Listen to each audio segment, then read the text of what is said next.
Breaking news చూస్తున్నాం. ద్వేషపూరిత ప్రసంగాలపై supreme court కీలక తీర్పు ఇచ్చింది. ప్రసంగాలను నియంత్రించడానికి అదనపు మార్గదర్శకాలు అవసరం లేదని, ప్రస్తుతం ఉన్న చట్టాలే సరిపోతాయని సుప్రీంకోర్టు స్పష్టం చేసింది. ఇలాంటి కేసుల్లో శిక్షను నిర్ణయించడం అనేది పూర్తిగా చట్టసభల్లో పరిధిలోనే ఉంటుందని అత్యున్నత న్యాయస్థానం వివరించింది. కోర్టులు చట్టాలను వివరించగలవు కానీ వాటిని రూపొందించలేవని పిటిషనర్కు సుప్రీం తెలిపింది.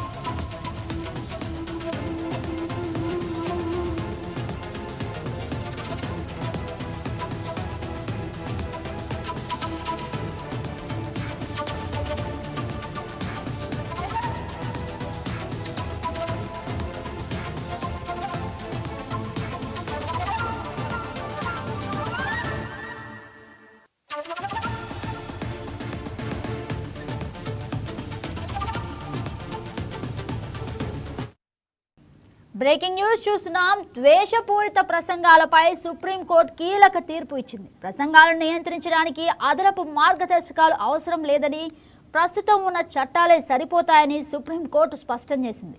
ఇలాంటి కేసుల్లో శిక్షను నిర్ణయించడం అనేది పూర్తిగా చట్టసభల పరిధిలోనే ఉంటుందని అత్యున్నత న్యాయస్థానం వివరించింది.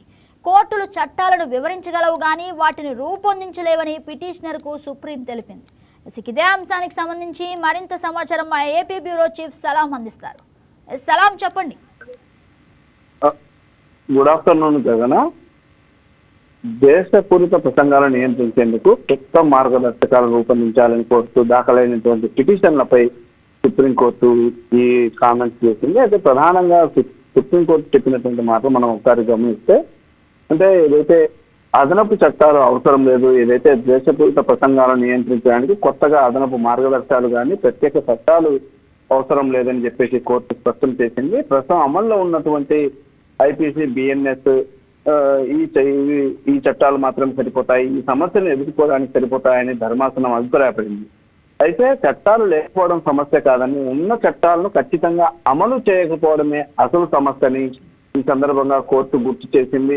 ద్వేషపూరిత ప్రసంగాలు జరిగినప్పుడు ఫిర్యాదు కోసం ఎదురు చూడకుండా పోలీసులే సుమోటోగా కేసులు నమోదు చేయాలని కూడా గతంలో ఇచ్చినటువంటి ఆదేశాలను పాటించాలని సుప్రీంకోర్టు ఈ సందర్భంగా కీలక ప్రకటన చేసిందని చెప్పుకోవచ్చు. అయితే ప్రధానంగా అంటే గత తీర్పుల ప్రకారం అంటే మతం, కులం లేదా ప్రాంతం పేరుతో ద్వేషాన్ని చిమ్మే ప్రసంగాలు చేస్తే వెంటనే ఎఫ్ఐఆర్ కూడా నమోదు చేయాలని, నిందితుడు ఏ పార్టీకి లేదా ఏ మతానికి చెందిన వారిని సంబంధం లేకుండా చర్యలు తీసుకోవాలని న్యాయస్థానం సూచించింది.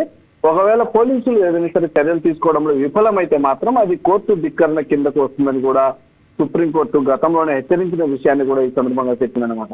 అంటే మొత్తం మీద జస్టిస్ విక్రమ్నాథ్ మరియు జస్టిస్ సందీప్ మెహతాలతో కూడినటువంటి ధర్మాసనం ఈ కీలక తీర్పుని ఇచ్చింది.